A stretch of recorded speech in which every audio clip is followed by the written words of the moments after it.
زنتو برهان ونوم طبابا وعمرو لملائكة نتوم ملائكة تتفتر برهان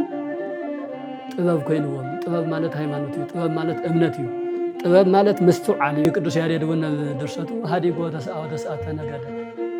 99 قديفو 99 نقدة ملائكة قديفو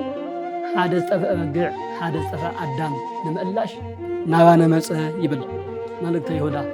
كافتهم سبعان كلتن أردت حدا يهودا تبهالك قدوس أبو وصحافة مصحف حانت معرف زلاتا أو قدر سلستنتن مسحهم زي زبن أستبقوا كما تتقنى يوال أنت توهبت لقدوسان هيمانت بتا نحنس أن نحورم لقدوسان التوهبت هيمانت نأخذ قزو بأخذ نورو لمنكم الله وصحفا لكم الله نحنس أن نحورم لقدوسان التوهبت هيمانت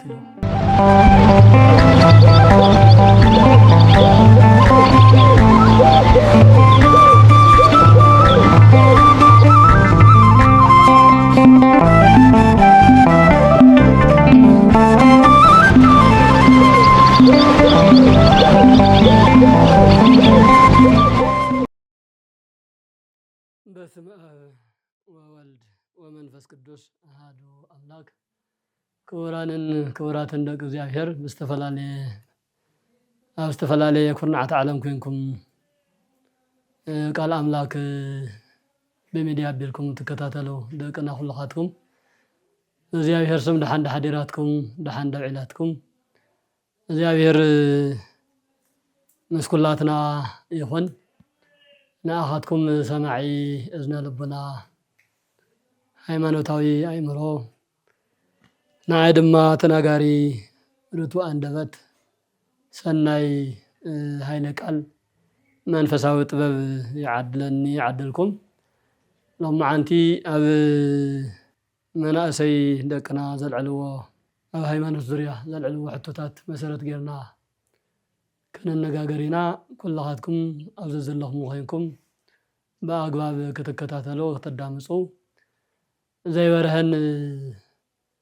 زي تردأكم النجار انتهاليكون بكومنت بيلكم كتحطو نزي وراه نجار تمليسنا خنا وره نزي تردأكم نجار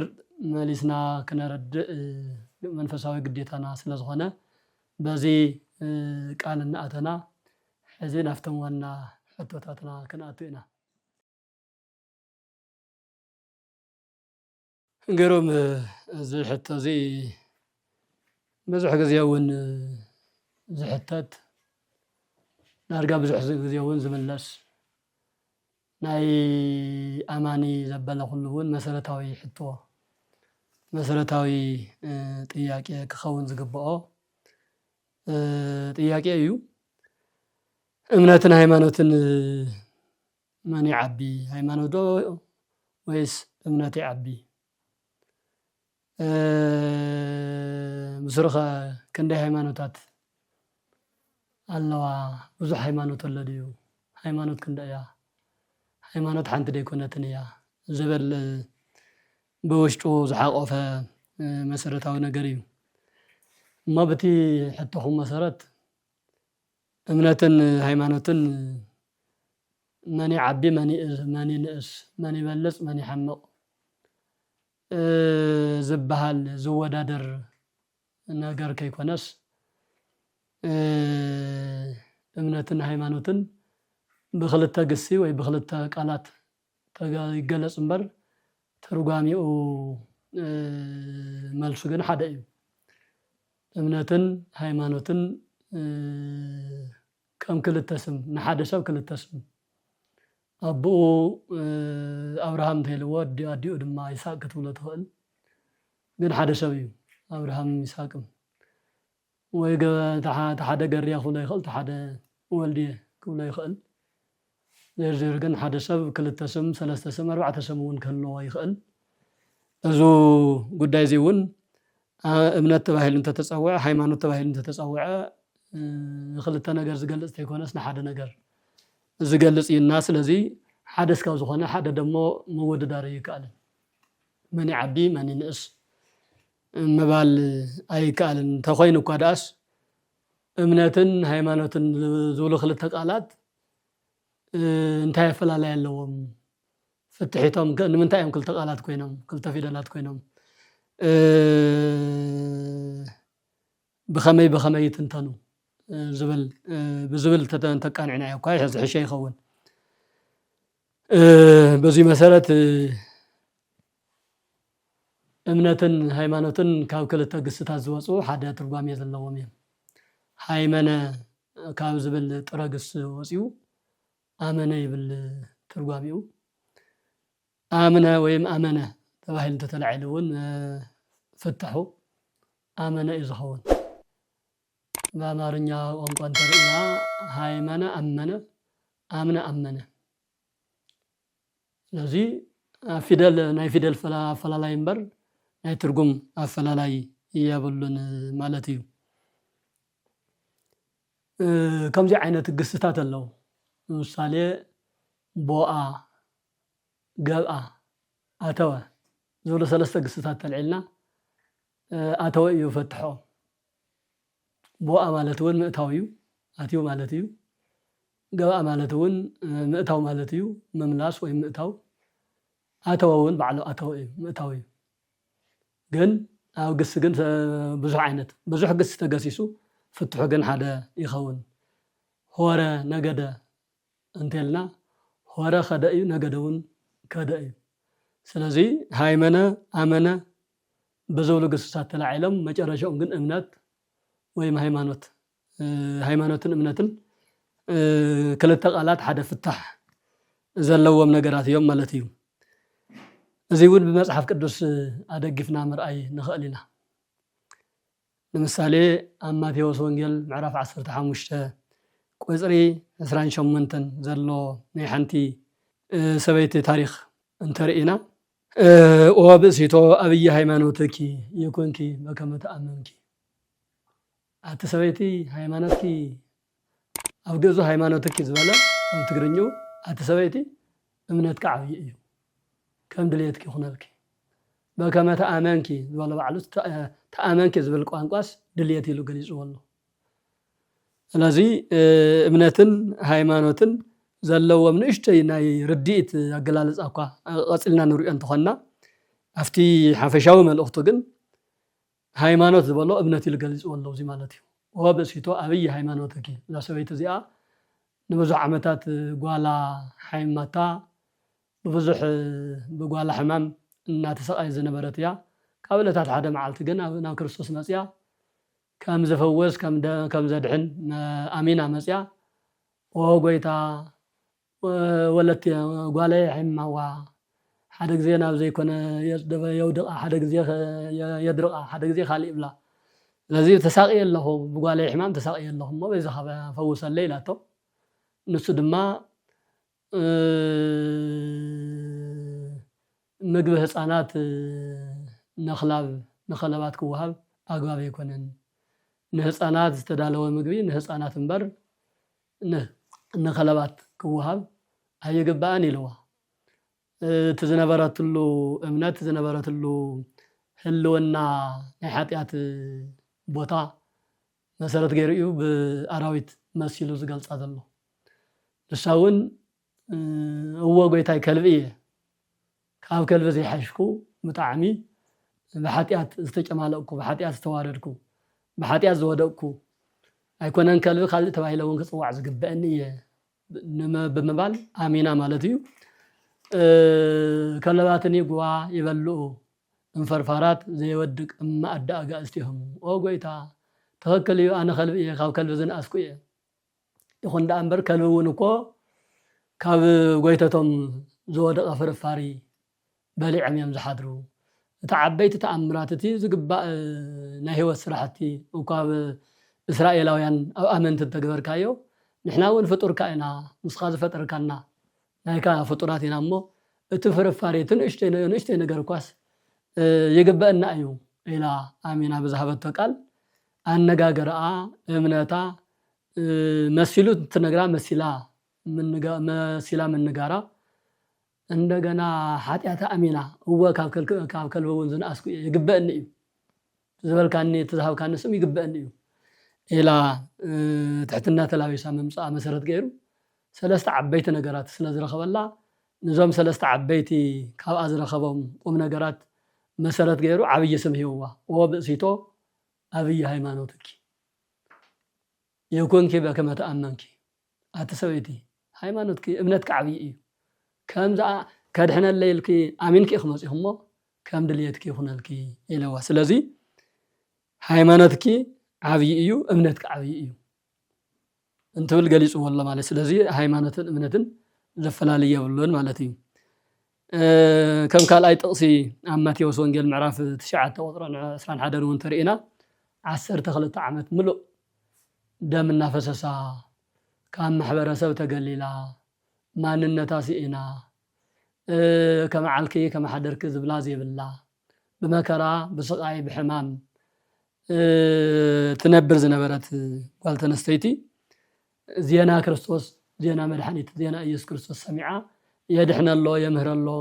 تهاد قالك هاتياتك تهاد قالك هاتياتك النابلة هاتيات زستسري حممان زفوس محاري أملاك تقليس الله زبل زينا بإذنا سلاس سمعت بإذنا سمعتو آمينة تردئة مكما قاسسكو صنفالوسو أهيو شاف خدانو نخ انتبه لكواس أيكونن بقالو تناقروني شاف كدانو نخ أون كدحني خيلي إلى آمينة مسيا شاف كدانو نخ مسبلت زي 10 عامات ملؤ زسقيا زنبر حمام نايدم مفسس قط إلو الله تمسجن إله دحري قويتا تملسيلو تآمني ولتي هيمانوتكي أهيوتكي قالي هيزوخي امنتكي حوياتكي أفتقزو أنقا تآمني ولتي هيمانوتكي بلا الله أفتقرنيام أو مارنيام تمسينا دمو امنتك دحناتك امنتك حوياتك قال يزوخي إلو الرقاقي بسيدوالا سلازي امنتن هيمانوتن زنس أسأل زودا درت يكونس كم زي عين الترجم زلوا إيه هيمانوت تنول امنتنا نقول لنا امنت تنولون بتمساسل هيمانوتنا نقول زلنا هنا بزي ملكعو كردو يقبع سلازي امنتن هيمانوتن ناي حانت سانتيم كلتا قصتا وي ناي حانت عوف كلتا أكناف مالتي حانت عيف كلتا خنف كنفلوا أينا يعب تباهلي ودادرن أنا ناي تعرف كفل أكلات ينبر أينا عرفت تعبي بهالن مالتي سانتيم بتمساسالي 5 سنتيم ترينا يا كلتا قص الله بزين قلبتك قنينا تعبيت بهالن 1 سنتيم يا مالتي وي 1 قرشيا وي 10 سنتيم يا وي 1 سنتيم يا سلازي هايمانوتن امنتن بزي ملكع يمكن قلصو نخلينا مالتي توكليو افتي امنتنا هيمانوتنا قلصنا انا صنحنا نسوت تحازه كندي هيمانوتاتك وزحات هيمانوتاتك الله ادي زبلون نيرو ان نساون اشتي كن نخخا هيمانوت مالت فطورن فطارن زراخب فطورن فطارن زراخب مس እግዚአብሔር ዘለና ርክብ ስለ ፈጣሪነቱ መለኮታዊ ባህሪው መግቦቱ ከሃልነቱ እንረዳሉን እንገልጸሉን ቃል እንበር በመን ተመስሪቱ ከመ ተመስሪቱ ዝባሃልውን አይኮነን በመሰረታዊ ነገሩ አፍተ እምነትን ሃይማኖትን ትንብል እምነት በኻሊ መግለጽውን ክንገልጾ ንኽእሊና ሃይማኖት ከም ትዝበልናዮ ናይ ፈጣርን ፍጡርን ንዘራኽብ ሆነ መለኮታዊ ሐሳብ ነገር እዩ እምነት ግን ብፍላይ ኣብ ቋንቋ ትግርኛ ኣቲና ቃላዊ ፍታሕ ክንህቦ እንተደሊና ካሊ ፍታሕውን ክህልዎ ከም ዝኽእል ምግንዛብ የድሊ እምነት ሓሳብ እዩ እምነት ቅዋም እዩ እምነት ድልየት ክኸውን ይኽእል እዩ ምሳሌ ከምናተይ እምነት ኣነ ከምናተይ እምነት ከምዚ ዝኣምን ተይሉ ሰብ ከምናተይ ሃይማኖት ማለቶ ኣይኮነን እዛ ገዛ እዚኣ ብዙ ዲዛይን ዚ ክስራሕ እምነት የብለይን እንተይሉ ብኻሊእ ዲዛይን ክስራሕ እየ ዝደሊ እዩ ዝብለሎ እምበር مس እግዚአብሔር مس ፍጡርን ፈጣርን ዝራኸበሉ መንገድ ይኮነን ዝገልጽ ዘሎ ወድዓዊ ሓቂ ዝበሃል ነው ጀነራል ትሩዝ ትብልዎ ፀሓይ ብምብራቕ ወፅያ ብምዕራብ ተኣቱ እዚ ወድዓዊ ሓቂ እዩ ልኻሎም ሳይንሳውያን እርግጥ ወድዓዊ ሓቂ እዩ ግን ቲ ናይ ባዕሎም እምነትን ናይ ባዕሎም ኣገላልፃን ትገልጽ ደሞ ፀሓይ ኣይትንቀሳቐስን ዓለም እያ ትዘውር وخمزي ما وضعه حاكم ما نسي وصحي بزي اتيا بزي توصي بزي وصيا بزي تاتي له حزي كامنات ابنت صحي عالميه تزور انبر صحي تنقسقس انتيلو حدث ሃይማኖት አይኮነን ዝገልጽ ዘሎ ሐሳቡ ቁዋሙ ድልየቱ ይዝገልጽ ዘሎ ርዲቱ ይዝገልጽ ዘሎ አይ ከምናተ እምነት እንኳ ፀሐይ ትንቀሳቀስ እንበር ዓለምማ ጸጢላ ያትነብር እንተይለውን እምነቱ እንተይኮነ ዝገልጽ ዘሎ ሐሳቡ ቁዋሙ እና እምነት በዚህ መልኩውን ከተርጓም ይኸል ካብዚ ተላዓይለውን እዩ ብዙሓት ቤተ እምነታት እንርኢ እንሰምዕ ዘለና በስተኸፍላለ ተመሰረታ ናይ እምነት ትካላትና ተባሃላ ነናይ ባዕለን መግለጽን ነናይ ባዕለን ስርዓት ነናይ ባዕለን ከይዲ ዘለወን ንርኢ ኣለና ብዙ ሃይማኖት ግን ኣይኮነን እዚ ናይ ሰባት ሐሳብ እዩ ናይ ሰባት ሐሳብ እንበር ሃይማኖት ክልተ ወይ ሰለስተ ዝበሃል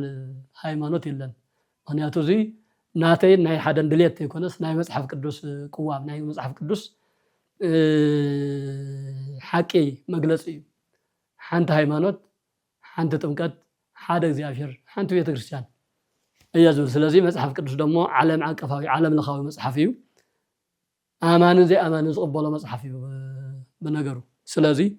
በመጽሐፍ ቅዱስ ሕግ መሰረት ብዙ ሃይማኖት የለን ብዙ እምነት ግን ክህሉ ይኽእል እዩ በምንታይ እምነት በታዓንተው ዝገለጽኩዎ እምነት ማለት እዩ يسمعنا زودي كلت حتى انواد او كلت خفيلنا حرينا እምነት በመን ተመስሪቱ በትውልታ ናይ መጀመሪያ ጥያቄ በአግባቡ ክንመልስ በመሰረቱ እምነት ትካል አይኮነን ሃይማኖት ትካል አይኮነን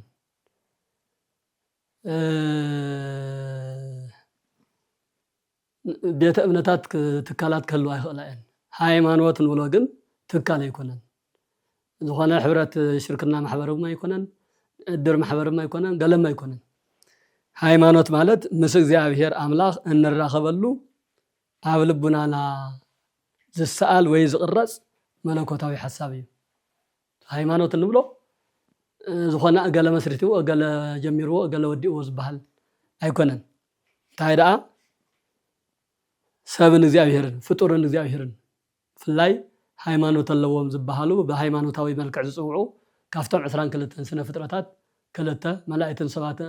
ሰብን መላእክትን እዮም ስለዚህ ምስ እግዚአብሔር አምላኽ እንራኸበሉ ኣብ ልቡናና ዝሰአል ዝተሰአለ ወይ ዝተቀረጸ መለኮታዊ ሐሳብ እዩ ሃይማኖት ንብሎ ምስ ምስረታ ተሓዝና እንተምጽናዮ ግን እቲ ተመስረተሉ ተይኮነ ዝተገለጸሉ ዝተጋሃደሉ ኣብ ተግባር ዝወዓለሉ ነገር ብምባሊና እንወስዶ እምበር ምስረታት ኮይኑ ትካል ዝኸውን ዝኾነ ተቋም ይኸውን ዝኽእል ስለዚህ ማእዚ ቸመ ተጀሚሩ ማእዚ ተገሊጹ ማእዚ ተጋሂዱ ወይ ብትሕተ መሰረት ማእዚ ተመስሪቱ ንዝበለውን ትርዲት ናውዚ ነምጻየሞ እንተልና ግን ብዕለተ እሁድ ብጥንተ ፍጥረት ናይ ኣብ ናይ መጀመሪያ ስነ ተፈጥሮ ማለት እዩ ብጥንተ ፍጥረት ብዕለተ እሁድ بعالم الملائكة ما أذن زبل جزيء يطيق ظله بتنت فترة عالم تفتيران تتبهل زحسبن زناقرن أكل انت فتر شعو زتجمرة شعو زتجهاد شعو زتجلسة أيوه هيمانوت هنا يعطوا ملكوته وحسابي أبي انت تبهلوا أو عالم الملائكة ኣብ እዮረብ ራማ ኣብ ኤረር ቶም ናይ መጀመሪያ ፍጡራን ከሓስቦ ከናገሩ ህይወት ዘለዎም አካላት መላእክት ስለዝኾኑ ማለት እዩ እንታይ ዕለት ተባሂል ደሞ ዕለተ እሁድ ማለት ሓደ ናይ መጀመሪያ ዕለት ማለት እዩ ለተውት بخالي بهلا ሃይማኖት አእምሮአዊ ንብረት ኢልና ክንገልጾ ንኽእል ሰብን እግዚአብሔርን ፍጡራንን ፈጣርን ክራኸብሉ ክነጋገርሉ ክረዳድእሉ ዝኽእሉ ብፍሉይ መልክዑ አእምሮአዊ ንብረት እዩ ናይ አእምሮ ውፅኢት እዩ ናይ ሓሳብ ውፅኢት እዩ ከምቲ ትፈልጥዎ አእምሮአዊ ንብረት ዝበሃል ትካል ኣሎ ብዓለም ደረጃ ሓደ ሰብ ልብ ወለድ ይኹን ታሪኽ ይኹን ዝኾነ ነገር ደኺሙ እንድሕር ፅሒፉ ናይ ባዕሉ ናይ አእምሮ ውፅኢት ምዃና ዓለም ክፈልጠሉ ካልኦት ኮፒራይትን ካልእን ንኸይጥቀምሉ ዘይናቶም ዘይዘርእዎ ንኸይዓፅዱ ኣብ አእምሮአዊ ንብረት መዝገብ እንድሕረ መዝገበዎ ማንም ኮፒራይት ገይሩ ገለ ገይሩ ሰሪሑ እንተተረኺቡ ይቕፃዕ ምክንያቱ ናቱ ናይ አእምሮ ንብረት ኣይኮነን ናይ አእምሮ ንብረት ናይ አእምሮ ንዋይ ገይሩ አመዝገበዎ ስለ ዘሎ ስለዚ ሃይማኖት ምስ ፍጡራን ምስ ሰባትን ምስ መላእክትን ምስ አእምሮ ዝተገናዘበ ናይ አእምሮ ንብረት እምበር በብሓደ ተሲኡ ከም ትካል ገይሩ ዝቆፅሮ ዘካይዶ ናብዚ ዝፍንፅሖ ናብዚ ዘልሕፆ ኣይኮነን ማለት እዩ ካብ ዓለም መላእክት ከመይ ተጀሚሩ ከመይሉስ አእምሮአዊ ንብረት ክበሃል ክኢሉ እንተልና እቶም ቅዱሳን መላእክት ኣፍታ ዝተፈጠሩ ላዕለት ኣፍታ ቀፅበት ንሳ መኑ ፈጠረና እምሃበ መኑ መጻእና መን ይፈጥሩና ካበይና መጺና እንስሳትና ድና ተፈጣጢርና ታይ ነገሩ ዝብል ምስ አእምሮኦም ስለ ዝተፈጠሩ ምስ ፍልጠቶም ስለ ዝተፈጠሩ እዚ ሓሳብ እዚ ይልዕሎም ስለዚ እቲ ሃይማኖት እምነት ዝበሃል ኣብዚ ይግለጸሉ ማለት እዩ ኣብ ውሽጦም አእምሮኦም እንሆ መን ይፈጣርየ ከመይ ተፈጢረ ኣበየ ነረ ናበየ ዝኸይድ ዝብል ሓሳብ እንድሕረ ልዕሎም ካብ አእምሮኦም ይውለደሉ ማለት እዩና ያው መልክዕ እቶም እምነተ መጽኒዖም ዝተረኸቡ መላእክተ ብርሃን ኮይኖም ኣለዉ እቶም ከምኡ ዝበሉ ድማ ከይዶም ኣለዉ እንደውም ናይ አእምሮ ንብረት ምዃኑ ክረዳእሉ ንኽእል ከምዚ ዓይነት ቃላት ውዝግብ ምስተፈጠረ እቲ ሓደ እውን ብሓሶት እቲ ሓደ እውን ብሓቂ ኣብ ዝበሃሉ ሰዓት ኣፍታ ግዜ ንሳ ጎይታ እግዚአብሔር ናይ አእምሮኦም ብርሃን ፍልጠት ፈጢሩሎም እዩ ብርሃን ብልጭ ኣቢሉሎም ብርሃን ብልጭ ምስ በለ ዝንቱ ብርሃን ኮኖሙ ጥበበ ወአእምሮ ለመላእክት እግዚአብሔር ነቶም መላእክት ዝተፈጠረ ብርሃን ጥበብ ኮይንዎም ጥበብ ማለት ሃይማኖት እዩ ጥበብ ማለት እምነት እዩ ጥበብ ማለት ምስትውዓል እዩና እዚ ከመይ ተመስሪቶ በይ ተጀሚሩ እንተዳኢልናስ ኣብቲ ዝጠቐስናዮ ዕለትን ቦታን ግዜን እዩ ምግላጽ ጀሚሩ ካብኡ ጀሚሩ ናብ ደቂ ሰባት ድማ ብሰዓቱ ይወርድ ማለት እዩ ለምሳሌ ሃይማኖት ትካል ከም ዘይኮነ መለኮታዊ ሓሳብ ከም ዝኾነ ውህብቶ ከም ዝኾነ እውን መጽሓፍ ቅዱስ መልእክተ ይሁዳ ካብቶም 72 ኣርድእቲ ሓደ ይሁዳ ተባሃለ ቅዱስ ኣቦ ዝጸሓፋ መጽሓፍ ሓንቲ ምዕራፍ ዘላታ ኣብ ቁጥሪ 3 እንትንበጽሖም ዝብል ኣስተበቋክሙ ከመ ትቀነይዋ ለእንተ ተውህበት ለቅዱሳን ሃይማኖት በታ ንሓንሳን ንሓዋሩን ንቅዱሳን ዝተዋሃበት ሃይማኖት ንኣኽት ገዝኡ በኣኽት ነብሩ እልምነኩም ኣለኹ በጽሕፈልኩም ኣለኹ ይብል ንሓንሳን ንሓዋሩን ንቅዱሳን ዝተዋሃበት ሃይማኖት ኢልዋ ሕዚ ኣፍታ ዝበልናያ ሰዓት ዝተገለጸት ዝተጋሃደት ካብ ውልድ ወለዶ እናተ ምስለ ነፍሰ ጻድቃን ትትፋለስ ከም ዝበሎ ቅዳሴ ኤጲፋንዮስ እውን ካብ ወለዶ ናብ ወለዶ ናተመሓላለፈ እናተዋሃበ ዝመፀ እምበር በብግዚኡ ዝፈወረ ፋብሪካ ኣይኮነን በብግዚኡ ዝትከል ዝፍንጨል ዝፍንጻሕ ኣይኮነን ሃይማኖት ማለት ንሓንሳን ንሓዋሩን ሓደ ግዜ ንቅዱሳን ዝተዋሃበት ቅዱሳን ማለት ኣመንቲ ማለት እዩ ንኣመንቲ በፈቃዶም ንዝኣምኑ ንኣመንቲ ዝተዋሃበት እያ ስለዚ ውህብቶ እግዚአብሔር መለኮታዊ ሓሳብ እዩ ዝበልናዮ ካብ እግዚአብሔር ንሰባት ዝተዋሃበ ንሕና ንኡ ኣሚንና ንኡ ኣገልግልና ካብኡ ክብሪ ክንወርስ ናቱ ንኽንከውን ውሉድ ኮይንና ንኽንቅፅል ካብ ኣምላክ ዝተዋሃበ መለኮታዊ ሓሳብ እዩ ዝበልናዮ ነዚ እዩ ኣብ ቅዱስ ያሬድ እውን ተርእና ሃይማኖት እንተ እምሃበ ኣብ ተፈጥረት ሃበ ወልድ ታበጽሕ ሃበ መንፈስ ቅዱስ ትፈጸም እናበለ ካብ ኣብ ካብ ወልድ ካብ መንፈስ ቅዱስ ጅማሬኣም ፍጻሜኣም መበገሲኣም መዳረሺኣም ካብ ስላሴ ከም ዝኾነት ይገልጸልና ማለት እዩ ስለዚ ሃይማኖት መኣዚ ተመስሪቱ ከመ እዩ ንዝብል በቲ ዝበልናዮ ኣገላልፃ ክንርድኦ ይግባእ ዘመስረት ትካል ኣይኮነን ሓደ ግዜ ንቅዱሳን ዝተውሃበ ኣብ ዓለም መላእክት ዝተጀመረ ብጥንተ ፍጥረት በዕለተ እሁድ ዝተጀመረ ካብ መላእክት እውን ናብ ኣዳም ዝተፈጠረ እውን ምስ እውቀቱ ተፈጢሩ ምስ ኣእምሮኡ ተፈጢሩ ምስ ሓሳቡ ተፈጢሩ ናይ እግዚአብሔር መለኮታዊ ሓሳብ ናይ እግዚአብሔር ህይወት ነባቢነት ለባዊነት ህያዊነት ዝበሃሉ ሰለስተ ባህርያተ ነፍስ ተሰማርዮም ተማዕራርዮምሉ ዝተፈጠረ ኣቦ ስለ ዝኾነ ምስ ሃይማኖት ዝተፈጠረ እምበር ኣዳም ዝተፈጠረ ዝመስረቱ ሃይማኖት ኣይኮነን ንምባል እዩ እንካውታ ካልአይቲ ሕግን እምነትን መን ይዓቢ ሕግን እምነትን መን ይዓቢ ምክንያቱ ኣዳም ዝወደቐ ሕጊ ብምጣሓሱ እዩ ሃይማኖት ብምጣሓሱ ኣይኮነን ስለዚ ሕግን ሃይማኖትን ዝኾነ ዘተዓባብዮም ዘወዳድሮም ነገር ኣሎ ማለት እዩ ዝብል ሓሳብ እኒሆ ጥያቄ እዚ ኣብዚ እውን ተኾነ እዞም ክልተ ነገራት ሕግን እምነትን ኢልና ብመጽሓፍ ቅዱሳዊ ስነ ሓሳብ በመንፈሳዊ በሃይማኖታዊ ዓይን እንትርዮ ትሕግ ዝበሃል እውን ሕግ እግዚአብሔር እዩ ሃይማኖታዊ ሕግ እዩ እምነት እውን ተዓምዞ ዝገለጽናዮ እዩ ስለዚ እምነትን ሕግን ዝወዳደሩ ዝተዓባበዩ ከይኮነስ ተመሓዝዮም ተማዓራርዮም ተናቢቦም ዝግለጹ ልክዕ ከም መርፍእን ክርን መቸም መብዛሕትኡ ብመርፍእን ክርን ገይሩ ዝሰፊ ኣይህሉን ሎሚ እስካብ ናይና ዕድመ ዋላ እስካብ ንሕና እኳ እውን ንጥቀመሉ ኢና መብዛሕትኡ ግን ምስተሰፍየ ምስተሰርሐ ስለ ዝወሃቦ መርፍእን ክርን እንታይ ምዃኖም እውን ዘይፈልጥ ትውልድ እውን ክህሉ ይኽእል እዩ ግን ጽቡቕ ስረ ተኸዲኑ ዝኸይድ ጽቡቕ ሱፍ ተኸዲኑ ዝኸይድ ጽቡቕ ጋቢ ዝኽደን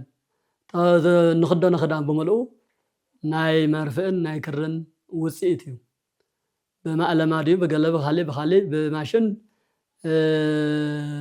ጨርቂ ክስራሕ ይኽእል እዩ ስኡ ኢሉ ስዲ ጨርቂ ናብ ክዳንነት ናብ መልበስ ንኽቕየር ግን ኣወላው ዘመናዊ እንትን ይኹን ናብ ባህላዊ ኣሰፋፍያ ይኹን መርፍእን ክርን ኣለዎ ስለዚ መርፍእ እናቐደመ ክሪ እናተኸተለ ሓደ ኣካል ይሰርሑ ሓደ ነገር ይሰርሑ ማለት እዩና ሕግን እምነትን ከም መርፍእን ክርን ጠስምን ድልኽን ኣካልን ህዋሳትን ነብስን ስጋን መስርሕን ሰራሕተኛን ትካልን ሕገ ደንብን መሲሎም እዮም ዝኸዱ ዝወዳደሩ ሓደ ዘሸንፍ ተይኮነስ ተማዓዳድዮም ተናቢቦም ምሳሌ ካብተን ንምሳሌ ዘቕረብክዎን መስረ ትካልን ሕገ ደንብን ሓደ ትካል ኣሎ ዝኾነ ትካል እንተስናይ ንግዲ ትካል ተስናይ ዝኾነ ትካል ንትትካል ንሱ ዝመሓደረሉ ደሞ ሕግን ስርዓትን ኣለዎ ሕገ ደንብ ኣለዎ ክልቲኦም ተናቢቦም እዩ ተዋና ትትካል ኣሎ ትትካል በይኑ ግን ብዘይ ሕገ ደንብ ብዘይ ስርዓት ክቕፅለ ይኽእልን ናይ ምፍራስ ዕድሉ ብጣዕሚ ዝቐረበ እዩ ብሕገ ደንቢ ብስርዓት እንተተመሪሑ ግን ትትካል ኮይኑ እዩ ዝቕፅል ሕዚ እውን እምነት በይኑ ሃይማኖት በይኑ ሕጊ ዘይብሉ ስርዓት ዘይብሉ መስተጋብር ዘይብሉ የትመየ ይብፅሕን ግን ሃይማኖት መሰረት እዩ ሃይማኖት ቀዋሚ ነገር እዩ ንኡ መተግበሪ ድማ ሕጊ እዩ ስለዚ ሕግን ደንብን መን ይዓቢ ንብሎ ኮይና እስከመይ ተናብዩ ይኸይድ ከመይ ተማዓራርዩ ከመይ ንጥቀመሉ ናብ ዝብል ኢና ንወስዶ ማለት እዩ ከምቲ ዮሃንስ አፈወርቅ ሃይማኖት መሰረት እቲ ወካልአንሃ ህንፃ ወንድቅ ሃይማኖት መሰረታዊ ነገር እዩ ኩሉ ነገር መሰረት እዩ ተሸካሚ እዩ መሰረት ዘይብሉ ዓሰርተ ተተኸደ የትም ክበፅሕ ይኽእል ስለዚ ሃይማኖት መሰረታዊ ነገር እዩ ሕግ ደግሞ ናይቲ ሃይማኖት መፈጸሚ መተግበሪ ሕገ ደንብ ማለት እዩ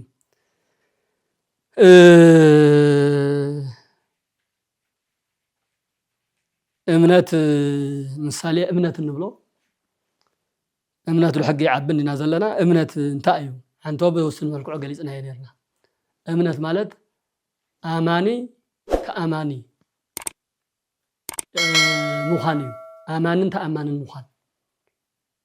ሓደ ኣማኒ ዝበሃል እምነት ኣለዎ ዝበሃል ክልተ ነገር እንተማሊ እዩ ባዕሉ ኣማኒ እንተኾይኑ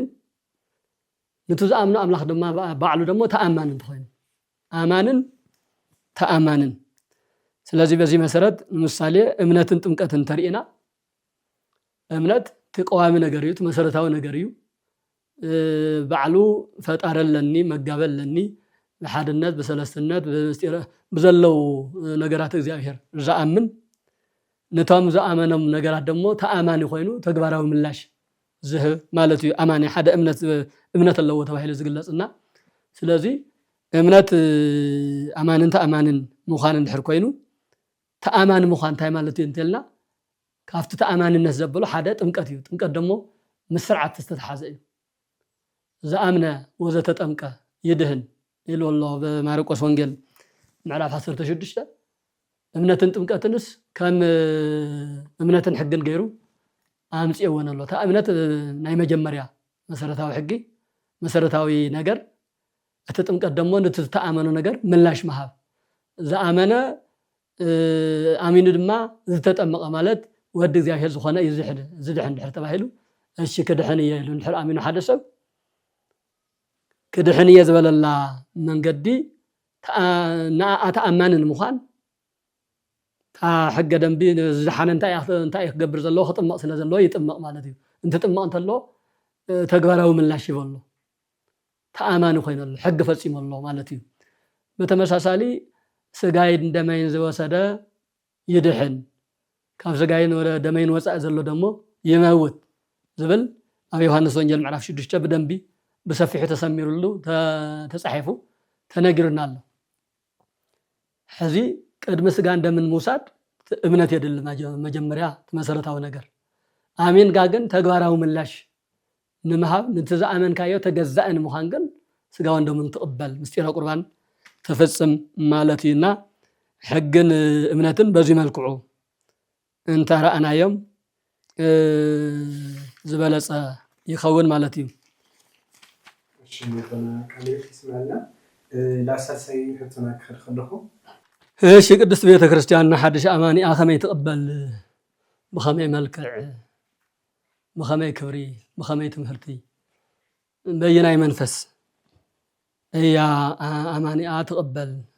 من ذا قدست بيت كريستياننا قدست ناي تግራይ ኦርቶዶክስ ተዋህዶ ቤተ ክርስቲያን ትንብል ናይ ምሕደራ ስርዓት ናይ ባዕሉ ናይ ምሕደራ ስርዓት ስለ ዘለዎ እምበር ሃይማኖት ዓርሞን ደንበርን ክልልን የውልን ስለዚ بكريستوس زأمن كله أمان يتم بوتا أمريكا ينبر أو عدم حرا ينبر أو عد أوروما ينبر كريستيان الحركوينو تا هايمانوت كريستنا ناي كلاتنا أينا نا كلاتنا مسيرة غيرية كمل استدلال المبر كم تقراي وسن محدرة كم زلوا غيري كونكن سرازي قدس بيتا كريستياننا كم يغير حدش أمان انتمس كم يتقبلوا زبل بحاسير قانقا بسرعة يتقبله حدش أمان انتمس بسرعة يتقبله نايم على استسند استصحفه زتحقق حق دم بسرعة مصحف قدساوي حق እግዚአብሔር ኣለዋና بتو تصحف لان بتي مصحف قدس مرحان مسرت غير ايات تقبله ማለት እዩ ኣብዚ بمسرتاو ነገር ክንፈልጦ ዝግባና ሃይማኖት أماني خمية تقبل تنبل هايمانوت تقبل هايمانوت ترد أن يتقبله بمسرته ونجرو هايمانوت تقبل كاتفلتو انبر فليت كاتقبله يكون وزو حاجة شودو أو زي فليت أنك قبله طعيم أنك قبله يدالي صاحب حيكونن شرو يكونن شروج أو وحيد وده بزي هو أديتاتنا نطعمه أنت وحيد وخوص خلون أنت بزي هو انت اسمعي دينك قنسان انت اسمعي دينك وسخا غبرات طعيماني سرحين ሃይማኖት كما يكونن طعيم كاتقبلت يكونس آمين كاتطعمو آمين كاتفلطو آمين كاتقبلو እዩ እና በዚ بدنبينا خنردو أزقبنا هيمانوت تقبل كات فلتنبر فليت كات تقبله وهي فليت كات تأمنه أيكونن كم زي بالهيمانوت أبو قدس كيرلس هيمانوت أنت تتقري أنت مهرو إذا جئزو لسب أنت ولا ولو أم إلا تلدتو اسكألا تموتو هيمانوت أنت تتقري أنت مهرو تماهر كاتركب هيمانوت فليت كات تقبل كاتا تماهر كات بتمهرت بأوقات درجة تقبل كاي هيمانوت كم زي عينت فليت كاوي فليت كاس تقبل كايا وي تماهر كازرخو كاي هيمانوت كاب إلا تلدت كاس كاب إلا تموت كاب ترطري توصلك تولا ولا مالت مولوال حق دا يخون أي يخونن كما يتخكل دي أنه أيكونكن زين ابنت قداي هيمانوت كم زي عينت بزمان قد تخد يكونن آمين كاتقبل أمبر تعين كاوي فليت كاتقبله هيمانوت يلا سلازي ذلك كم إلنا أنه مالتي مغنياتو أفلت أستمسرت يكونن هيمانوت أب فريها እግዚአብሔር أب ابنة እግዚአብሔር استمسرت جن كما يجلس كما يتنتن كما نابتولد تمحلفه جن ناتمها تمعبله ስለዝኾነ እዩና ቅድስት ቤተክርስቲያን አማን የተቀበለሉ መንገዲ ሰለስተ መንገድ አለ በሰለስተ መንገዲ አማን ያተቀበል ተሓደ በእምነት ወለዱ እትኻልአይ በዓርሰ እምነቱ እትሳልሳይ በትምህርት ወይ ቃለ ወንጌል እዚ ማለት ታይ ማለት እዩ በእምነት ወለዱ ማለት ካብ አማንያን ዝተወለደ ሰብ ካብ አመንቲ ካብ ክርስቲያን ዝተወለደ ህፃን ተኮይኑ ክሻብ ዝዓቢ ክሻብ ዝመሃር ጥዒሙን ክፈልጦ ፈሊጡን ክኣምኖ ሻሽዑ ኣይትፅበን ቤተ ክርስቲያንና በወለዱ ሓላፍነት በወለዱ እምነት ደቂ አመንት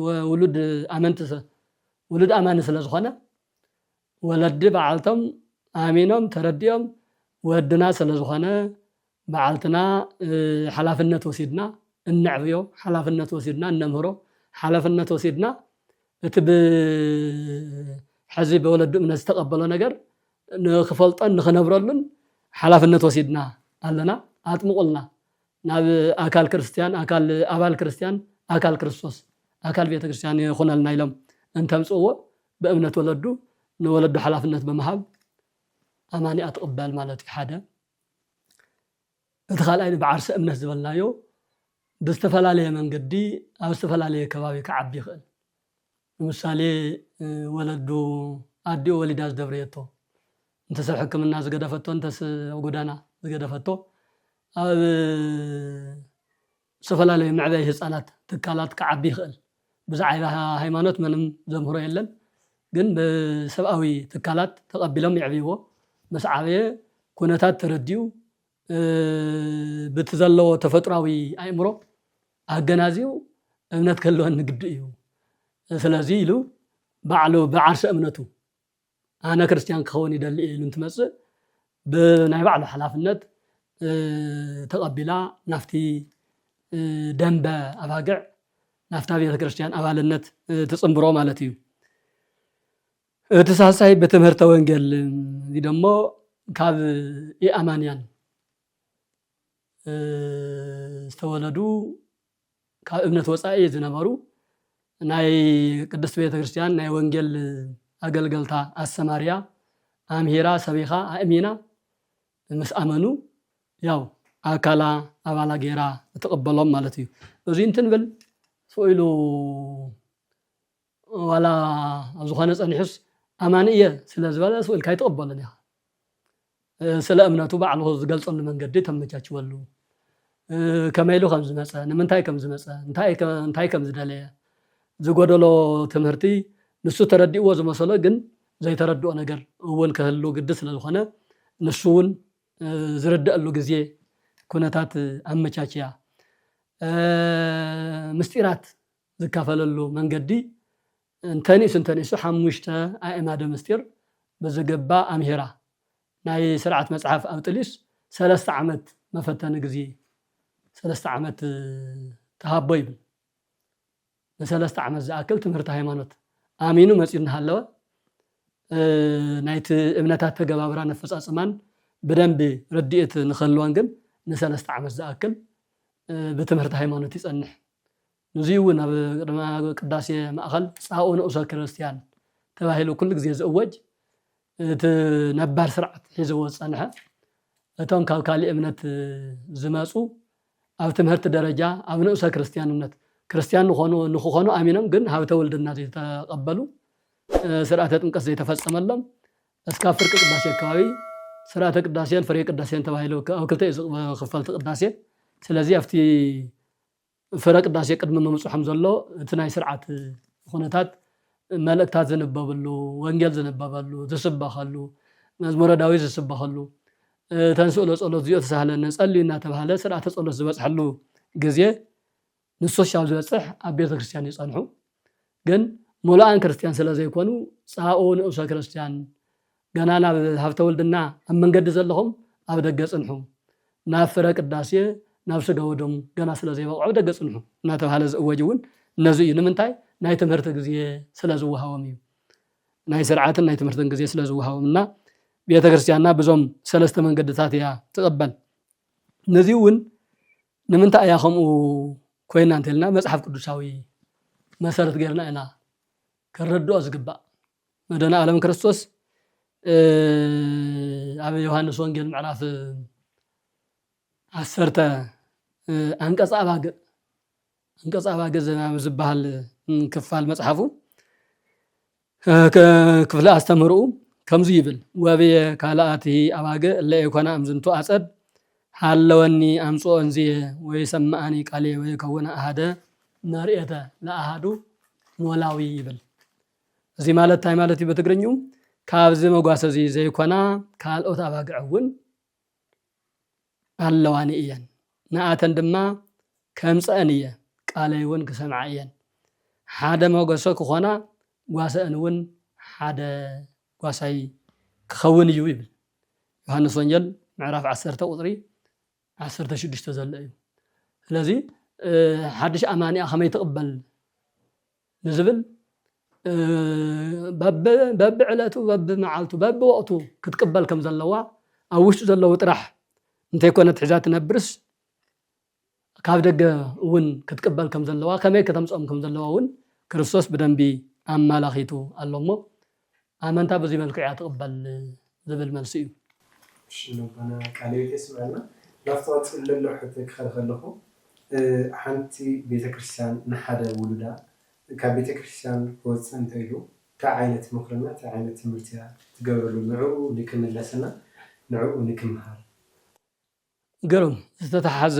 ትምህርቲ እዩ ዝተተሓዘ ጥያቄ እዩ ዝንሄ እቲ ናይ መጀመርያ ቁጥሪ 3 ዝረአናዮ ያው ኣማንያ ከመይ ትቕበል እዩ ነይሩ ንሱብኦ ገሊጽና ያለና ሕዚ ደሞ ኣማንያ ነይሩስ ካብ ሕቕፋ እንተወፂኡ ከመይ ገይራ ክትምልሶ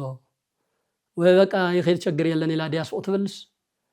ክትምልሶ ስለ ዘለዋ ግን በየናይ ጥበብ ክሻው ዝመጽእ ዲያ ክትጽበስ ወይስ ናብ ዘለዎ ኸይዳ ዲያ ትምልሶስ በየናይ ጥበብ በየናይ መንገዲ ያ ክትምልሶ ዝግባእ ዝብል ግሩም ዝኾነ ጥያቄ እዩ እውነት መናእሰይ ደቅና ክንደዚ ዝሓትን ክንደዚ ዝጥይቕ እንተልዮም ክንደየናይ ርድኢት ከም ዘለዎም ናይ መንእሰይ ርድኢት ናይ መንእሰይ ኣእምሮ ያው ዳርጋ ሓሊፍና እናኸደ ከም ዝኾነ እውን የዝግንዘብ በዘጋጣሚ እዚ ስለዚ ከም ተልእኮ ቤተ ክርስቲያን ንዝመልስ እዚ ጠፍአት በጊዕ ከመይ ኣትምልስ ንዝብል እንትርኢ ከም ተልእኮ ቤተ ክርስቲያን ኣብ 4 ከፊልና ክንሪኣ ንኽእል እዚኣ ብሓፂር ቃል ማለት እዩ ብ4 ወሰንቲ ተግባራት 4 ዝኾኑ ወሰንቲ ተግባራት ቤተ ክርስቲያን እንየው ዝጠፍአ በጊዕ ንምምላስ ማለት እዩ ዝጠፍአ በጊዕ ንምምላስ ጥራሕቲ ይኮነስ ዘሎ ንምጽናዕ እውን ዝሃደመ ንምምላስ እውን ብቻታ ናይታ ቤተ ክርስቲያን ተልእኮ 4 ወሰንቲ ቃላት ኢልና ክንገልጾም ንኽእል ኢና እቲ ሓደ ኣመንቲ ቶም ኣብ ስሩዕ እምነት ዘለው ኣመንቲ ምብቃዕ ምዕቃብ ምምጋብ ናይ መጀመርያ ዋና ዓብይ ሚሽን ዓብይ ተልእኮ ንዞም ኣመንታ ከመይ ጌራ ትምገቦም ምግቢ ህይወት ቃል ህይወት ቃል እግዚአብሔር ቅዱስ ስግኡ ክቡር ደሙ ከመይ ጌራ ክትምገቦም ዝግባእ ስለዚ ናይ ምምጋብ ሓላፍነት ኣለዋ ምምጋብ ጥራሕ ኣይኮነን ምዕቃብ እውን በሊዖም ከይኸዱ እውን ከመይ ጌራ ክትሕልዎም ኣለዋ ምሕላው ጥራሕ ኣይኮነን ምብቃዕ ናብ ቅድስና ህይወት ናብ ቅድስና መንገዲ ናብ ቅዱስ ናፍቶም ቅዱሳን ዝበሃሉ ናፍቶም ጻድቃን ዝበሃሉ ናፍቶም ሰማዕታት ዝበሃሉ ደረጃ ንኽበጽሑ እውን ትምግቦም ከይጠፍኡ ትሕልዎም ትዕቅቦም ተብቅዖም እዚ ምምጋብ ምዕቃብ ምብቃዕ ሓደ ናይ ቤተ ክርስቲያን ተልእኮ እዩ እቲ ካልኣይ ንዝደኸሙ ምብርታዕን ምጽንዕናዕን ኣብ እምነት ውሽጢ ኮይኖም ግን ኣብ ተግባራቱ ብዙሕ ኣብ ተግባራቱ እንብዛ ዘይኸዱ ብስም ጥራሕ ኣመንቲ ናይ ሰብ ኣመንቲ ጥራሕ ንኸይኾኑ ነቶም ዝደኸሙ ተበርትዕ ናፍቶም ፍጹማን ኣመንቲ ተብጽሕ ከይደኽሙ ተጸናንዕ ማለት እዩ እቲ ሳልሳይ ዝጠፍአ ምምላስ ደሞ እዚ እውን ወሳኒ ተልእኮ እዩ ዝጠፍአ ምምላስ ንዝጠፍኡ ምእላሽን ምምላስን ዝጠፍአ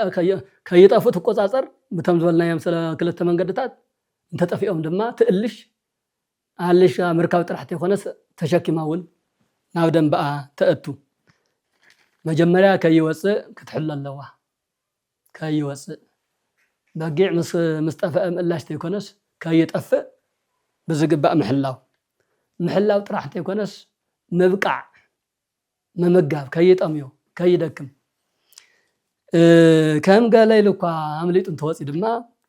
ምእላሽን ሃሊሽካ ናብ ደንብኡ ምምላስን እዩ እዚ ክርስቶስ ጎይታና ኣብ ቅዱስ ወንጌል ማቴዎስ ወንጌል ምዕራፍ 18 ቁጥሪ 10 ብምሳሌ ኣባጊዕ ዝጠፍአት በጊዕ ምሳሌ ገይሩ እንተምህር ከምዚ ይብል ምንተ ትብሎ እሞ ብእሲ ዘበቱ ምእታ ኣባጊዕ ወእመ ተገድፈ ኣሃዱ እምኔሆም ውስቴቶም ኣኮሆ ይሃድግ ወተስኣተ ውስተ ገዳም ወይሃውር ኢየሱስ ዘተገድፎ ኣቱም ሰባት እንታይ ትብሉ ሃይማኖታዊ ኣስተምህሮ ዝጠፍኡ ኣባጊዕ ክምለሱ ከም ዘለዎም እንተምህር እንደቀ መዛሙርቱ እንታይ ኢሎም ኣቱም ሰባት እንታይ ትብሉ ሓደ ሰብ 100 በጊዕ ነይረንኦ እተን ካፍተን 100 በጊዕ ሓንቲ ተጠፊኣ 99 ኣባጊዕ እኒዋኒ እየንዋ ሓንቲ ከም ድለያ ትኾን ኢሉ ሱቕ ይብል ድዩ ኣይብልን እንታይ ደኣ ነተን 99 ኣባጊዕ ኣብ ዘለዎ ነቐሚጡ እታ ዝጠፍአት ክእልሽ ናብ በረኻ ይኸይድ እንተረኸይዋ ደሞ ብማእገሩ ተሸኪምዋ ይምለስ ከምኡ ደይኮነን እዩ እስመ መፃ ወልደ እጓለ እመሕያው ከመ ኢየሱስ ዘተገድፈ እዩ ዝብል ወልደ እጓለ እመሕያው ክርስቶስ ኣነ እኮ ዝጠፍአ ክምልስ እየ መፅየ እዩ ስለዚ ክርስቶስ ዝጠፍአ ክምልስ እንድሕር መፅዩ ናይዛ ቤተ ክርስቲያን ተልእኮ ናይ ክርስቶስ ተልእኮ ዝጠፍአ በጊዓ ከይጠፍእ ክትሕሉ ኣለዋ እንተጠፊኡ እውን ቀልጢፋ ክትእልሽን ክትምልስን ይግባኣ ንሕና ንህባት ይኮነስ ሓደ ግዜ ተዋሂብዋ ዝሓደረ ግዴታ መንፈሳዊ ግዴታ ተልእኮኣ እዩ ማለት እዩ ነዚ እውን ቅዱስ ያሬድ እውን ድርሰቱ ሃዲጎ ተስኣተ ነገደ 99 ገዲፉ 99 ነገደ መላእክት ገዲፉ ሓደ ዝጠፍአ በጊዕ ሓደ ዝጠፍአ ኣዳም ንምእላሽ ናባነ መፀ ይብል ተኣምረ ማርያም ጉሓት ዝንበብ ተሰሚዕኽዎም እውን ዝሃሰሶ ለበጊዕ ግዱፍ ወሰወረከቦ ጾሮ ዲበ መትከፍቱ ምስቲ ዝጠፍአ በጊዕ ኣልሹ ዝረኸቦ ምስ ረኸቦ ድማ ኣብ ትክሽኦ ማእገሩ ተሸኪሙ ዝመለሶ ክርስቶስ ንኡ ዝወለድክ ድንግል ደስ ይበልኪ ተሓጎስ እናበለ ኣብ ምስጋና ድንግል ማርያም እውን ኣእትይዎ ኣለዉ ተኣምረ ማርያም እሰግድ ለይቸ ብዝብል ዓንቀጽ ማለት እዩ ስለዚ ኣማኒኣ ከመይ ትምልስ ዝጠፍአ በጊዕ ከመይ ትምልስ እንተልና ከም ክርስቶስ ናይ ክርስቶስ ኣካል እንድያ ዛ ቤተ ክርስቲያን ንብላስ መሰረታን ጉልላታን ክርስቶስ ኣባላትን ጉንዱ ክርስቶስ እዩ ኣጽቁ ደሞ እዛ ቤተ ክርስቲያን እያ በደም ክርስቶስ ዝተመስረተት ቤተ ክርስቲያን እያ ስለዚ ከመይ እያ ክትከውን ዘለዋ ከም ፈጣሪኣ ከም መስራቲኣ ከም ክርስቶስ ኣምላካ ክርስቶስ ኣምላክ تسعة تشعة نجد ملائكة قصر سفر زي والله بنجد درجات تسعة تشعة ولا ملا نمبر تحرى نجد كندي قطر مخانة يفلت زيهم كلهم قد في إمبار حدا أدم مستفى يا لم كلش ولا نيلو لعل زفانو لعل منورو قديفو نبانا أدم على شاه زما سمالتي سلازي قدس بيت كريستيان زتفى بقعة كتلش اللوا انت خلينا قلنا وزس عزيز الرأس الله كاب هيكون المقلاش مبرارون جمرت لساعتي وساعتي دافرنا حق نمسكرو نغري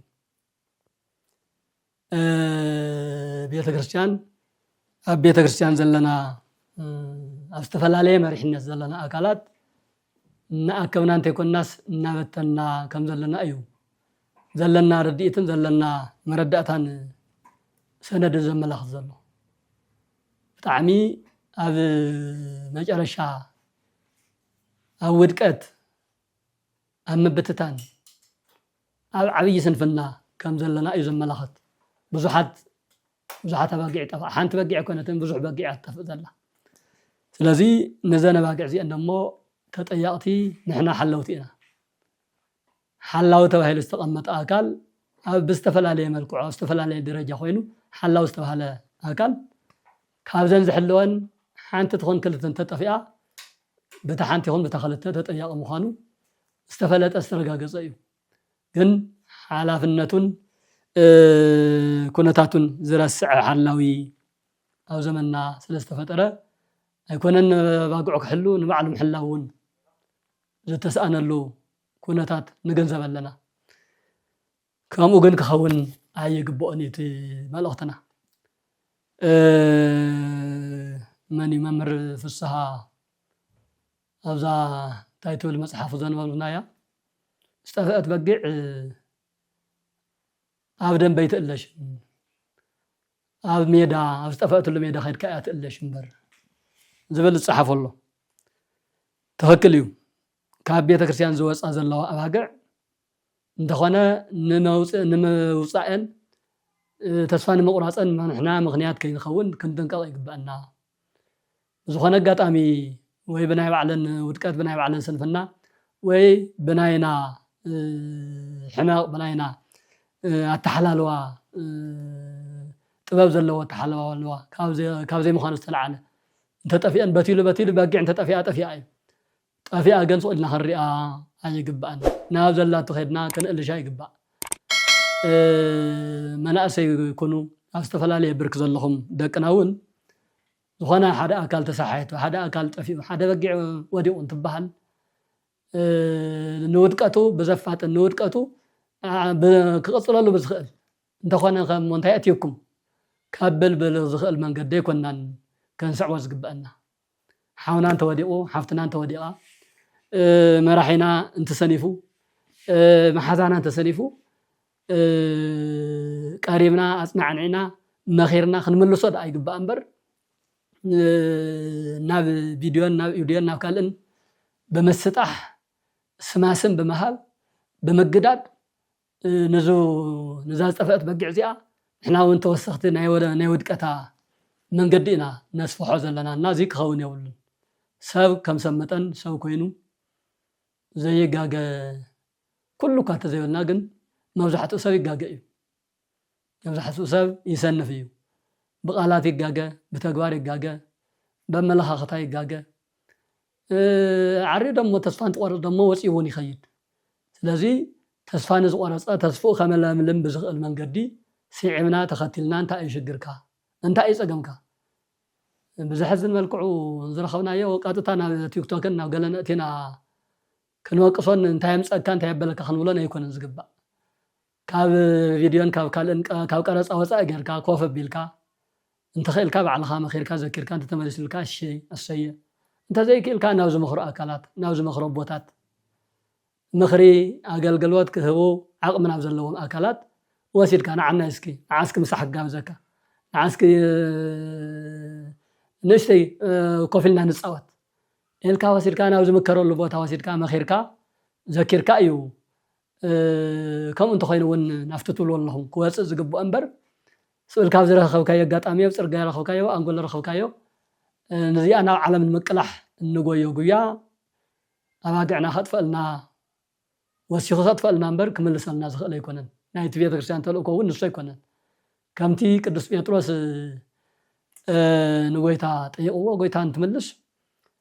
أما أبسأو هي حاوين تبدلني حاوين تودي حاوين توديقص كندق زي يقرأ خلالو كندق زي خطيق وانت بحالس شوعتك زي أكل يلو بيطرس يبلك سبعة الله سبعة ببس شوعتك زي بلكاني شوعتك زي سبعة أمبر ويم سبعة زي شوعة أمبر زي مالت قصري حدا كلتنا الكاب قصر خطوة السنة يكونن اسكان مجرشا لمنه اسكان مجرشا مخرو اسكان مجرشا نقرو أفكالي عنكس ونا 16 معرف ماتيوس مالتيو حاو كان تبدلون تتقاقيو كيد كان وين خان وين مخرو وينو قصصو أمهرو انت سمعك الشيء ما سمعك رباح كل أهوك انت سمعك الشيء انت يلو تتأزيزو عبي ربحي عبي طقم رخيبك الله نسخاون حلافنتك تواسي خالها نسون ناو دنبو تمليسولو انت زي سمعك اغن او كالاي سلسل كلتا سلسة عبيت عزكا خيد ناتم تسمع ومسيه تتقنكم اللهم كل هاتكم سالسا انت زي سمع دمو نقرا لبيت كريستيان او قواي بيت كريستيان مصيحه كمزي نغير تخاسيتلو كمزي كمهرو مخرو مكيره اي كالكم ስለዚህ ቤተ ክርስቲያን በአደባባይ ይምከሩ እዛ በግዕ አጥፍ ይብላን ምኸሩ ለይ ይልካና ጉባኤ ቤተ ክርስቲያን ተምጾ ንጉባኤ ቤተ ክርስቲያን ሆነ ይሰምዕ እንተይሉ በኢፋ በቤተ ክርስቲያን ይወገዝ ሰብ በግዲ ከተምኖ አይተኸለን በግዲ አማኒኹን ክትብሎ አይተኸለን ምክንያቱ ነፃነት አለው ካብ ተፈጥሮ በተፈጥሮ ዝተዋሃው ሚካኤልን ሳጥናኤልን ኣብ ተመሳሳለ ቦታ አካባቢ እዮም ነይሮም ሳጥናኤል እምነት ተኺዱ ሚካኤል እምነት ተጽኒዑ ንኽልቲኦም ግን በብ መንገዶም ክኸዱ እምበር ዲያብሎስ ተገዲዱ ናብ እምነት ከመጽእ ክርስቶስ ኣይፈቐደን ኣዳምን ዲያብሎስን ክልቲኦም ወዲቖም ነይሮም ኣዳም ገጊኡ ኣሚኑ ተመሊሱ ናብ ደንቡ ኣትዩ ክርስቶስ ድማ ተቐቢልዎ ሳጥናኤል አይ የዋጸኒ ዝሓስኩ ወይሉ በአቀጽሉ አይተቀበለን ስለዚህ ከምዚ አይነት እንተጋጥሙን ንሕናውን በዚህ መልክዕና ምኽሪና ክንመኽሮም ዝግበአና እምበር ክነሳጥሖም ኣይግበአንና ደቅና አስተውዕሉሉ ስለዚህ ቤተ ክርስቲያን አማኒኣ ከመያ ክትምልሶ ዝግባእ ንዝብል ሓደ ናብ ዘለዎ ከይዳ አልሻ ከተምጾ ይግባአ ካልኣይ بعلو تناسيحو انت ملس لما بخبري تقبله يقبا ندما مز نحر حالنا قطر حدا كي خيد معقاو كم زلو خينو انت خيدو ግን ናብ ዘለዎ خيدا كتلش الله وانبر كشاو زمصينا بلت ወይ ይረብሕና በለት ክትጽበዮ ይብላን ከይዳ ክትልሾ ይግባ بعلو تناسيحو ترديو انت تملس انت مصي ድማ نعانكو عودينكو عمص خيلا بخبري تقبل الله أوزيون أب حبرت أب كريستنا من قدنا آمين نزمت نزي مقبلون زقبر بزح انقفاتات على مسمت آمينو تناسحو انت مسيس بزقدم بدلو بزقدم حسابنا تقاسكا مش مقا بحال نقرلو زي نوري بيت كريستيان باهريات بيت كريستيان بعلو تناسح انت مسيو بخبري تقبلوا زقبا زيون مصحف قدساوي تحستو مصحف قدساوي استمروا لوقاس وንጌል ምዕራፍ 15 ተሪእናስ ዝጠፈ አውላድ በምሳሌ ገይሩ ዘምሃረና ክርስቶስ ክልተ ደቁ ነይረምዎ እቲ ሓደ ዝብጽሐኒ ዝግበአና ሃበኒ ኢሉ ሒዙ ኸይዱ ምስ ዘማትን ምስ ሰኸርትን በሊዑ ሰትዩ ሰኺሩ ገንዘብ ወዲኡ ድሓር ኩነታት ምስ ረአዮ ምስ ከፍኦ ምስ ጸገሞ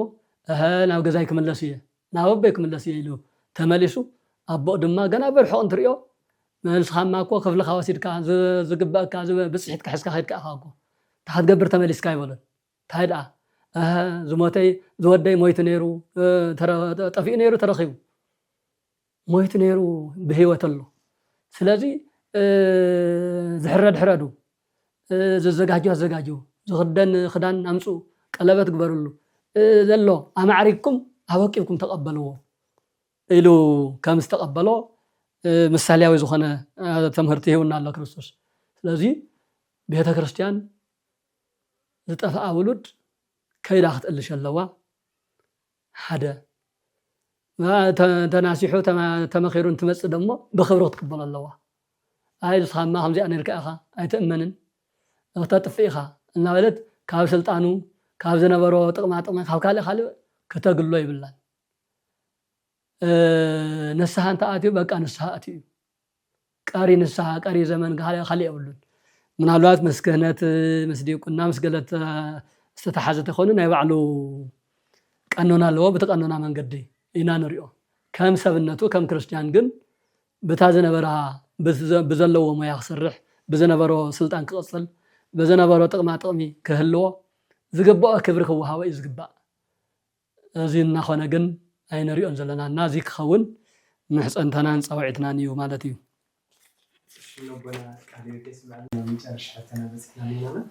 ከም ኦርቶዶክስ ተዋህዶ ቤተክርስቲያን ትግራይ ሓንቲ ከልዕለዮ እዚኣ ከም ኦርቶዶክስ ተዋህዶ ቤተክርስቲያን ትግራይ ሕግን ስርዓትን እዮም ደሞ ክምልስሉ ይቦናና ኣብ ቤተክርስቲያንና ኣብ ኦርቶዶክስ ተዋህዶ ቤተክርስቲያን ትግራይ ክንደይ ማሕበራት እኒሄዋ ቅድስት ተዋህዶ ቤተክርስቲያን ትግራይ ኸ ዘን ማሕበራት እዚአን ናይ ዝወከለተን ነይረን ኣብ መግለፂኣ 2015 ደውፀተና ሓዚ ኸ ሃሙኡ ድኒሆ ብሃመይ እዩ ክምልስልና ገረም እዚኣ ብዝኾነ ከባቢ ተገደበት እያ እኒሃ ቤተ ክርስቲያን ትግራይ ክንደይ ማሕበራት ኣለዋ ቅድሚ ሕዚ እዚአን እየን ኢላ ኣፍልጦ ሂባ ዘቐመጠቶም ነይሮም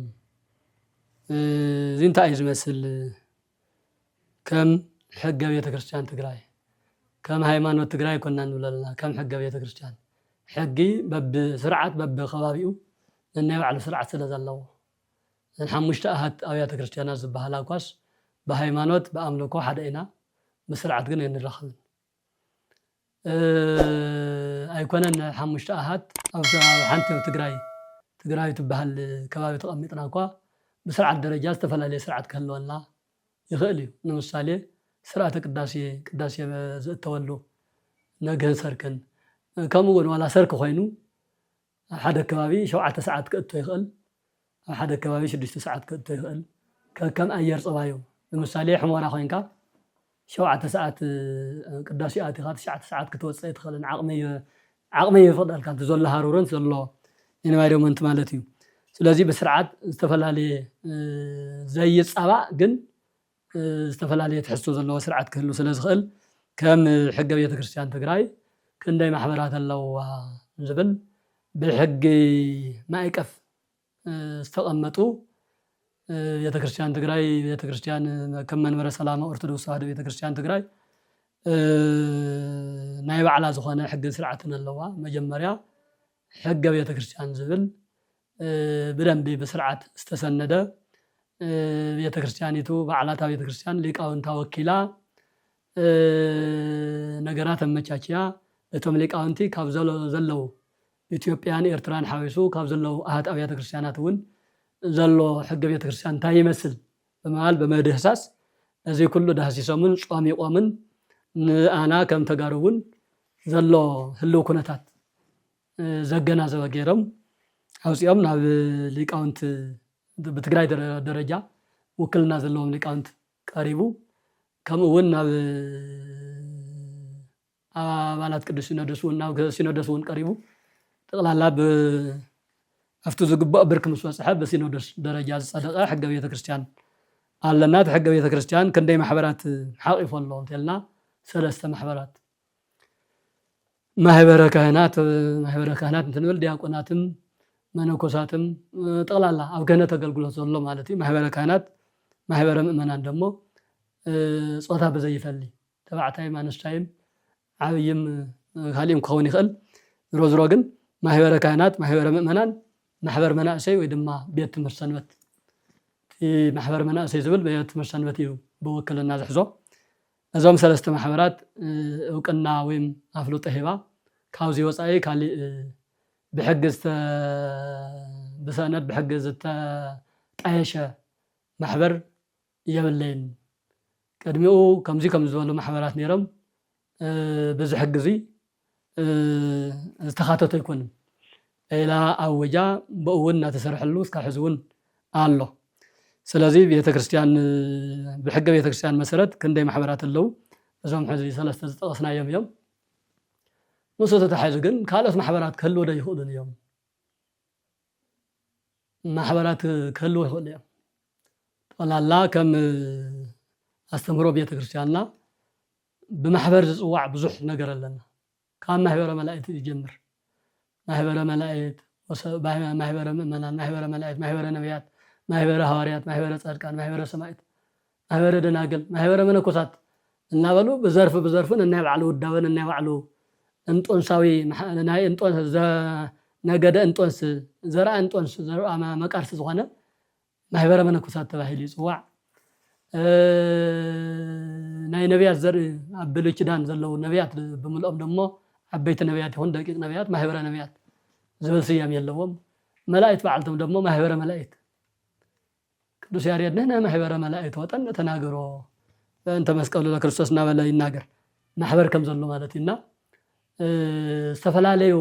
ሕብረት ዘለዎም አካላት ከም ዘለው ይፍለጥ እዩ ከምኡ ናይ ጽዋዕ ማሕበራት ናይ ጉዕዞ ማሕበራት ዋላ በቤተ ክርስቲያን ዝተሓቆፉ ገለተ ዘይኮኑ ናይ ዕድር ናይ ገለ ማሕበራት ኣለው እንተኒሱ ካብኣቶም ወፃኢ ግን ኣብ መጽሓፍ ኣብ ገድላት ኣብ ድርሳናት ኣብ ፍትሕ መንፈሳዊ ንረኽቦም ኳስ ዞም ማሕበራት እኒኦም ማሕበረ ነቢያትን ማሕበረ ሐዋርያት ማሕበረ ጻድቃን ዝበሃሉና እዚኣቶም ጥቕልል ኣቢሉ እቲ ማሕበረ ካህናት እንትብል ነቢያትም ንትንቢትም ሐዋርያትም ኣብ ክህነት ዝተሓቆፉ እዮም ማሕበረ ነቢያት ማሕበረ ካህናት ኣብ ዝብል ዝተሓቆፉ እዩ ጠቕላላቶም ካልኦት ደሞ ኣመንቲ ዝኾኑ ዝተፈላለዩ ምሳሌ ማሕበረ ማርያም ተኣኪበን ሰትያን ተልየን ናይ እምነት ውፅኢት እዩ ናይ እምነት ውፅኢት ኣመንቲ ስለ ዝኾና ኣብ ምስጢረ ስጋዊ ኣብ ነገረ ማርያም ኣብ ነገረ ክርስቶስ ዘለነወን እምነት ከምቲ ዝፍለጥ ስለ ዝኾነ ቃል ኪዳን ቅዱሳን ብምእማን ማሕበር መስሪተን ይንቀሳቀሳ ይኾና ግን ምእመናን ኣብ ዝብል ማዕቀፍ ውሽጢ ኣለዋ ማለት እዩ መናእሰይ እውን ብተመሳሳሊ ህፃናት ዝሓቆፈ እዩ ህፃናት ማእኸለወት ዓበይቲ እዚዮ ሰለስተ ብርኪ ዝሓቆፈ ሰንበት ትምህርቲ ቤት እንዲሁ ምናልባት እውቅና ክወሃቦም ዝኽእሉ ማሕበራት ከምኒ ገለ ምባል ዘይከድል ይኽእል እዩ ኣነ ተጠቂሰ ገለ ናተይ ማሕበረይ ተጠቅሰ ናይ ገለ ማሕበር ተጠቂሱ ዝብል ኣካል እውን ክለዓል ስለ ዝኽእል ብዝኾነ ግን ማሕበራት ኣድለይቲ እዮም በብ መሪሕነት ዘለዎም ኣብ ሕገ ደንቢ ዝተኻተቱ ብላዕለዋይ ቤተ ክህነት ዝመርሑ ማሕበራት ክጣየሹ ከም ዝኽእሉ እቲ ሕገ ቤተ ክርስቲያን ብፍላይቲ ብሄረ ሕግ አንተ ወዘልናዮ ሕገ ቤተ ክርስቲያን እዩ ናብ 10 ዝኣኽሉ መጽሓፍቲ ዝሓቆፈ ግን ብሄረ ሕግ ዝበሃል ዓብይ መጽሓፍ እብን ኣብ ኢትዮጵያ እኳ እስካብ ሕዚ ኣይተጻሓፈን ቅድመ እስካብ ሕዚ ሰዓት እዚኣ ከምኡ ዓይነት ብሄረ ሕግ ዝብል እቲ ሕገ ቤተ ክርስቲያን ኣሎ ኢትዮጵያ ቤተ ክርስቲያን ተሓገ ቤተ ክርስቲያን በዓላ በዝር አፈጻጸሙ በእንትን ይፈጸማል በእንትን ይታያል እናበለ ዘእንፍት እምበር መፈጸም ሕግ ይብሉን እቲ ናይና ሕገ ቤተ ክርስቲያን ትግራይ ግን ብሄረ ሕግ ዝብል ደወለ ጽድቅ ዝብል መምርሒታት ደንብታት መጽሔታት ዝተፈላለዩ ናብ 10 ዝኣኽሉ ክፋል መጽሓፍቲ ዘለዎ ኩሉ ዝሓቆፈ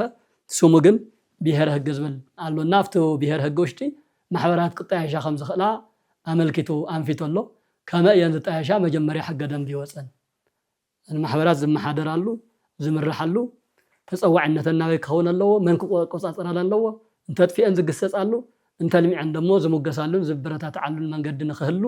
ተጠያቅነት ሓላፍነት ንክህሉ መጀመርያ ሕገ ደንቢ ክወፀሎን ስለ ዝግባእ ቅድሚ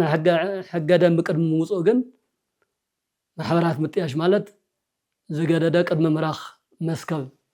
ከም ማለት ስለ ዝኾነ በዚ ማዕቀፍ እየን ማሕበራት ዘለዋ كلن استفلا ما حبر سم زصوعا اب بيت تمر سنبت تحقيفن زنبرا ابيلو تصوعنتنا تلنس بمحبر مناسي بزبل حقفا نحنا ما عبيتنا زبلات اللي دمو محبر مؤمنان نحنا ما كهناتنا نحنا ما سبقتنا تلن دمو محبر كهنات ابزبل ابزوم سلسته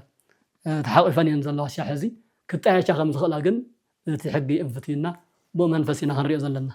شنو بنا اولادي تحنت تتلفل على البيت ديالنا هم ارثوذكس كريستيان تيغراي سلسين محاورات لا تلاقني بيننا خلت محاورات محاورنا على قلاخ الى امه محاورات لا تلاقني دايما كم حق بيت كريستيان يفاو زخونه مغلص يستوهاو بحق يستصحفه تحز غلص كويا قالوت ان يعلن تنقسايسن زحازون زبلون يهلون انا زفلطو ነገር يلن كم انا زفلطو بحق لدرجه استصحفه ግን كطايشا خمس خلا وقنا خوهابن كسرحا خمس خلا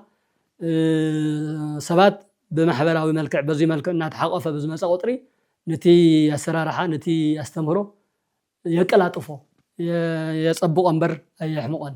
ارد يدليانا اين استفلاليا محبرات يدليانا اين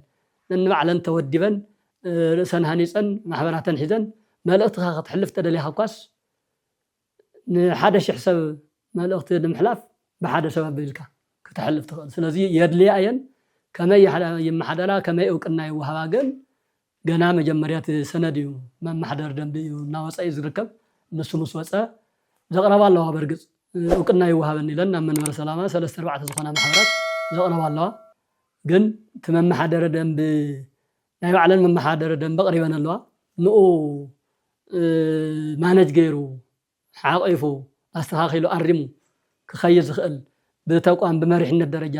ዝተቀመጠ አካል ከህሉ ከቆጻጸር ስለዝግቦ ንሱስ ካብ ዘይቆመ ጽንሓ ተባሂለን ዝጽበያ ዘለዋ ማህበራት ኣለዋ ሽኖ ቦና ቃሊት ይስማልና ዋደኛ ኮይኖም ፕሮግራም ያስፈልገኝ ስንተካታተልና ናይዘን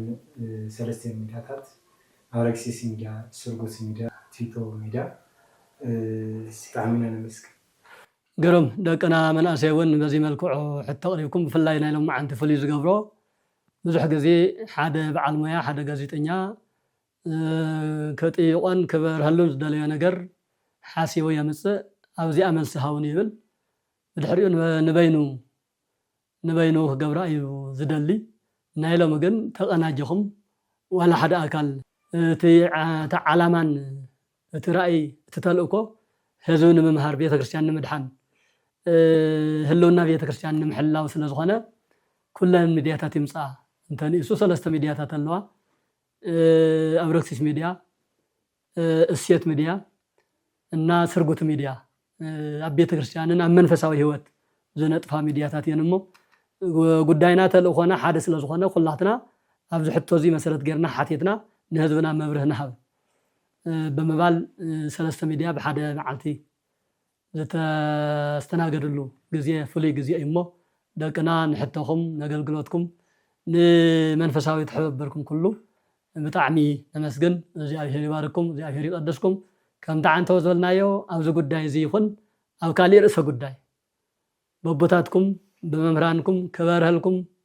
ከጥይቅዎ ክምለሰልኩም ትደልይዎ ነገር ተልዩ ሕዝቡን ኣብዘን ሚድያታት ኣብቲ ይኹን ኮሜንት ብምግባር ሕቶኹም ብነፃነት ምፅራፍ ይከኣልን ምፅራፍ ሓጢኣት እዩ